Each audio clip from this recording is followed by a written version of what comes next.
Also, yesterday we saw together that I have a list called the course syllabus.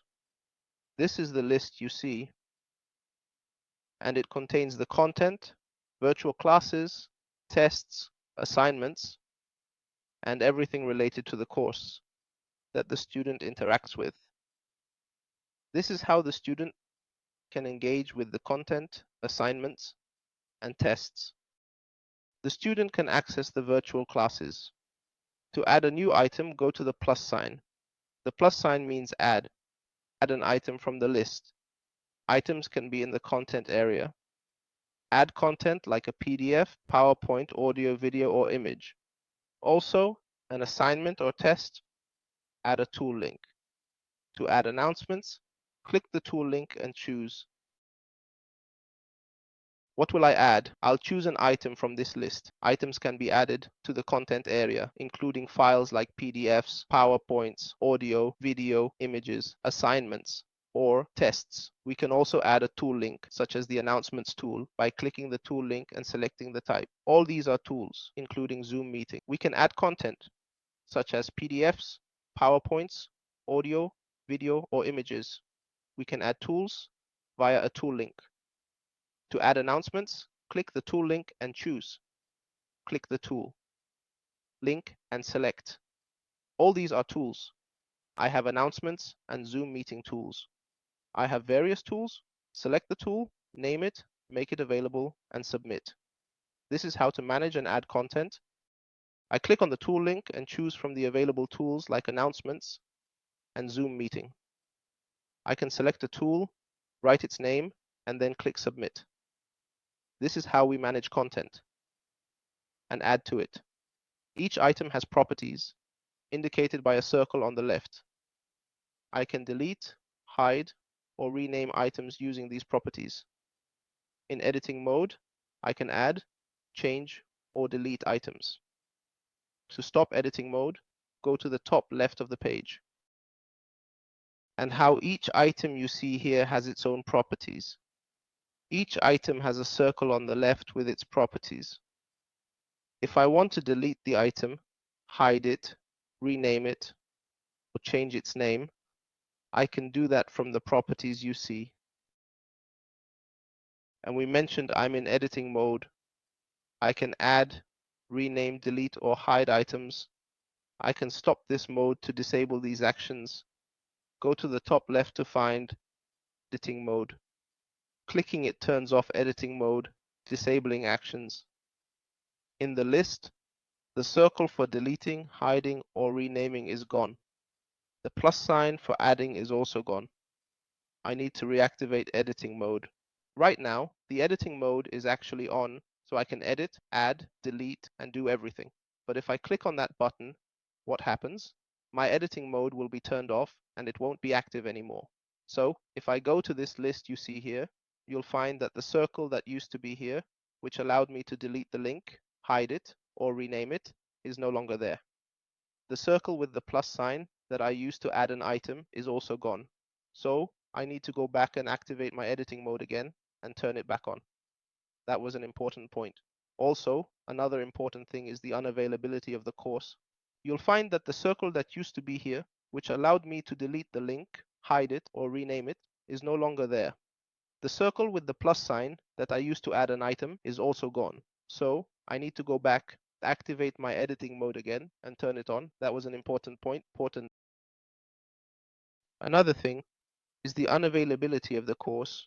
Maybe now this lock or fail symbol means no. This means that the course is available because the lock is half locked. If I click on it now, it will turn red and this lock will be completely closed. A message confirms that the course is not available to students. So students will try to interact with this course, but they won't be able to because I've set it to be unavailable. If I click on this lock once, it will change to available. So I just need to click on it again and it will switch to available, making the course accessible to students. Also, I want to clarify something else. A simple issue is seeing this icon. If you are on your laptop hovering over courses, so the students will try to interact with this course, but they won't be able to because I've set it to be unavailable. If I click on this lock once, it will change to available. So I just need to click on it again and it will switch to available, making the course accessible to students. Also, one of the things I want to clarify for you is that among the simple issues that might come up is if you see this icon. If you are currently on your laptop and hovering over any of the courses, just hovering over it, on the long column, you see on the left of the circles, which is the border or frame. If you hover your mouse pointer over it, this icon will appear. This icon has a small white arrow pointing to the right. Do you see where it's pointing? It's pointing to the right. What does this small white arrow pointing to the right mean?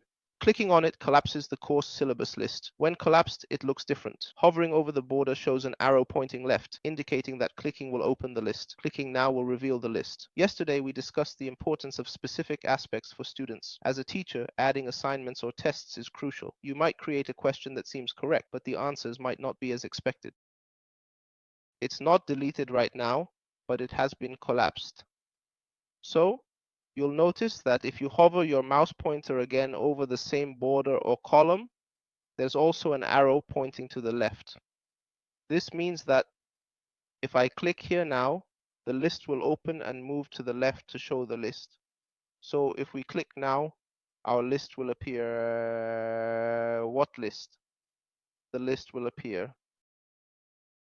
And we also mentioned yesterday that one of the very important things is a specific aspect for the student.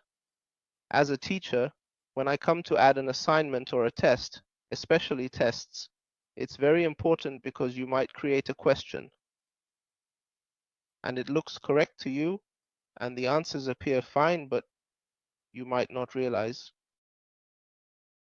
The questions and options the student will choose from will appear. You can click Student, Preview for student mode, Open, Tests to view questions and answers as a student, check. For mistakes like inconsistent answer, formatting from Word documents, you can go to the tests, see the test, and open it to see how the questions look and how the answers appear to them. If you notice any mistakes in the question or answers, e.g., if I copied the answers from a Word document and forgot that one was in red while the rest were in black, in that case, the student might say, the answers must be uniform. It's important that there aren't any words underlined or highlighted, so the student doesn't think one is correct. The rest of the answers in black remain in the date state. This way, the student will be able to say, oh, I forgot. The answers are supposed to be in one uniform format, font size, and color. One of the most important things is that there shouldn't be any words underlined. There shouldn't be any highlighted words or any answer that stands out from the others so that the student doesn't mistakenly think that one of them is the correct answer. We also looked at the preview and we saw yesterday together in the content itself. How do we create content? We went into the course content and started saying that we would create folders to organize our content nicely, like folders for the first, second, and third units. We saw how to create the folders by going to create content, selecting content folder, and then starting to create. Once I'm inside the folder, when I click inside the folder, I can go back to create content again and start adding a file, an item, audio, an image, a video, or a link. I begin to add my content. I can go back to creating content here and start adding a file, an item, audio, an image, a video, or a link. I'm starting to add my content